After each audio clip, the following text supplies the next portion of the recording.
Is this the naked video? People have clothes on. This isn't the right website.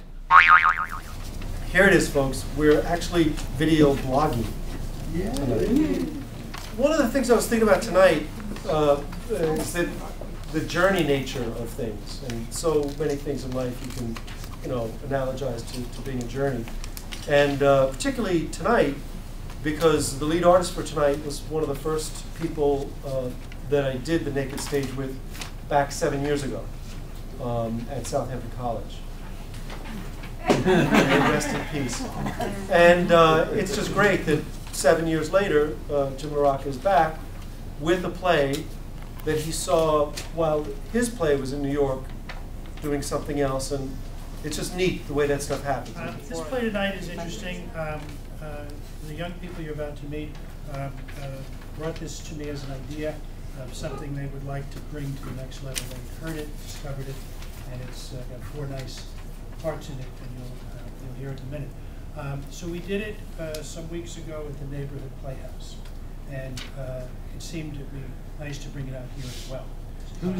Who are the parents? And make up your own stories about every character. And I think that's what makes it so interesting, that you can just, it could be Lena and Mitch, it could be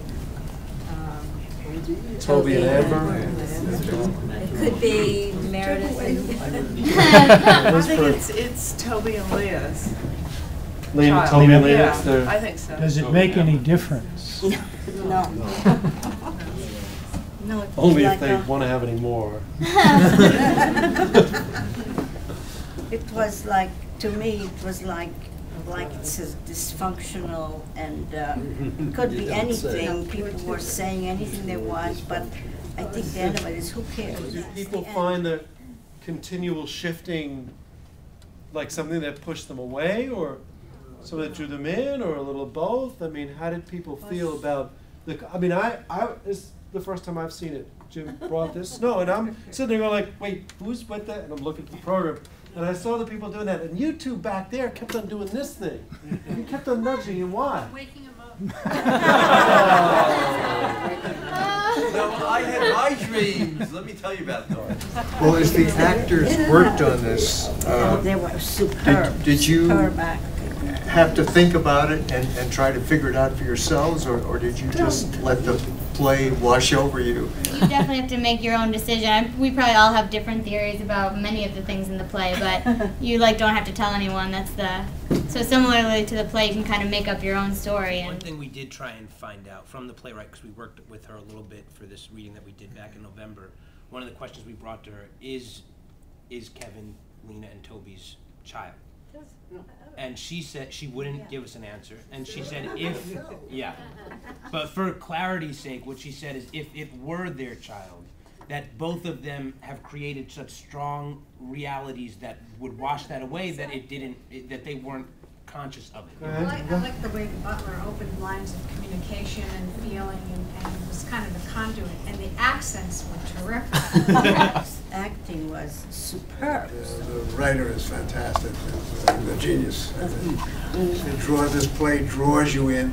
This writer wrote this thing that these people act so beautifully, gave them the vehicle to show us their skills. From a directing point of view, I really liked the way that people sat and came up. I know that they usually sit, but I thought this really worked very well. It came out like computer bytes. By the time your ear was there, the delivery ceased. And you drop down again, and another voice comes in, and you lean in, and bingo, you're down. Excellent technique. So full production would be different than this reading. Right. Huh. I mean, is there a kind of plan for a full production? And what would happen? I think this gang would like to do that. Yeah. And having been just recently to the play, that's a very good question, because it's so fantastical in what these kids have done, these inventions to survive whatever this crazy household they're in, the more explicit you make it, the more that might get in the way of actually how you're doing it. So that's a fair question to go to the next level. It seems like it's Yeah. built for reading, you know. I mean, But I mean, even if you got rid of the books and all the rest, there's a real question about how much set yeah. would you want to do that wouldn't get in the way.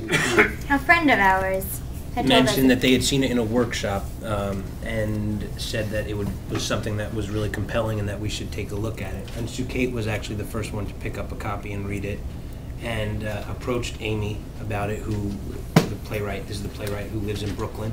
And at the time, the rights weren't available to us because she was hoping that from this workshop there was going to be a full production. And when we followed up with her at the beginning of this year and she said that the rights were available, we decided that it was time for us to move on it. So Sue Kate and I then brought it to Jim and asked him to give it a read and see if there was anything that, you know, what his opinion was of it. And from there, then we brought in these two great actors, which we're so lucky, because it's great to work with 4 people that, you know, you just really feel, if nothing else, for me, it's been a joy to kind of just, every time we do it, you know, we're finding new stuff in it. And it's, I don't think that ever changes because of what you're saying, which is you create your own realities. Just go on, speculate. Yeah, it's been great. After all the commentary on the floor, trying to understand what this was all about, I really couldn't make it. But no matter what, the acting marvelous, enjoyable, makes it worthwhile.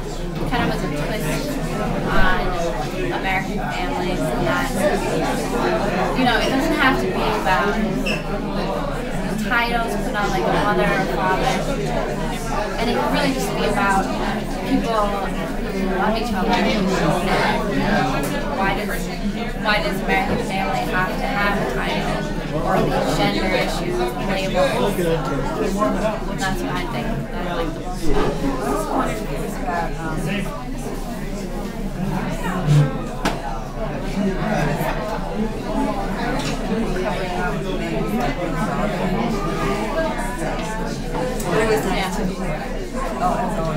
I enjoyed it a lot. My name is Joe Mincer, and I'm so pleased to have the Naked Stage here. I regret only one thing, that I never wrote the play as good as the one I've seen tonight. I hope more people will take note of the Naked Stage and what it's trying to do. I'm the famous Judy Slee, and I'm so happy to be here on the Naked Stage, and I'm proud to say that I was one of the first ones to be here at Guildhall with the Naked Stage. And it's a wonderful project. Two of my plays are read here. Wonderful crew, and I hope to do another play. Okay, Happy New Year. Hi. Okay. Hey there. Hi there. Yes. Get in. You started your show again? Well, here's your first guest. The man who knows what they're doing with this. Thank you, Naked Stage Players, for having us out here. Yeah, we had it so fun. It's been a blast, and we got a quick tour of the theater. I can't wait to get out here to see what you guys do when you launch in March. It looks beautiful. Thanks for this great space and the opportunity to bring this play out and read it for you. We thank you so much. Yes, You have great audience members. Yes. Yeah. We love the audience. And the Q&A was great. They definitely were right on target. I think I told you. Good luck with everything, guys. Thank you. Hi, I'm Judy Roth, and I love coming to Naked Stage. We've been coming for years. And this play by Amy Fox, the name of which I'm looking for my husband, was really terrific. It made you think, and it will give us a lot to think about when we go home. So come to Naked Stage because it's free. It gives you something to think about and something to do every other Tuesday evening.